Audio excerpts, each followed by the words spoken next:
Welcome to GGL news. గోనెగండ్లలో rally నిర్వహించిన MRPS నాయకులు.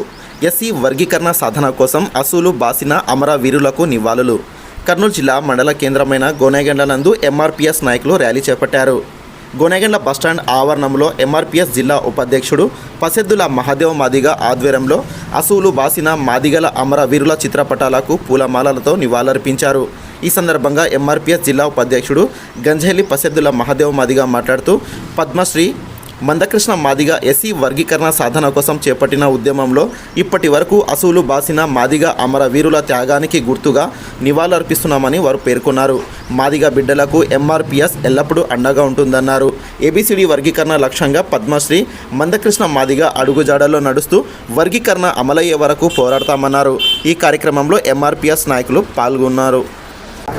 అన్న పిలుపునిచ్చిన మేరకు 1994 నుండి మరి ప్రకాశం డిస్టిక్ ఈదుమూడి గ్రామంలో 8 మందితో చేపట్టినట్టు ఎంఆర్పీఎస్ మాదిగ రిజర్వేషన్ పోరాట సమితి ఎంఆర్పీఎస్ మందకృష్ణన్న పోరాడిన 1994 నుండి నేటి వరకు సుదీర్ఘంగా ఎంఆర్పీఎస్ తరఫున మరి నిరంతరం పోరాడినట్టు మాదిగ బిడ్డలు మరి ఈరోజు మరి వారికి మాదిగల బిడ్డలు అమరవీరులకు నివాళులు అర్పిస్తూ రాష్ట్ర వ్యాప్తంగా ఈరోజు మందకృష్ణన్న మాటకి చూచదప్పకోకుండా గ్రామము మండలాలు నియోజకవర్గాలు మరి డివిజన్లు డిస్టిక్ల వేడిగా రాష్ట్ర వ్యాప్తంగా మరి ఈరోజు అమరవీరులకు నివాళులు అర్పిస్తూ వారు వెళ్ళినట్టు ఏబిసిడి వర్గీకరణ లక్ష్యం కొరికే పోరాడినట్టు బిడ్డలకు మాదల పక్షాన మరి ఏబిసిడి వర్గీకరణ మందకృష్ణన్న జాండా పట్టుకొని జాండా మోసి నిరంతరము మరి మా పిల్లల భవిష్యత్తుకు అని చెప్పి మరి వారు ప్రాణాలు త్యాగాలు చేసినట్టు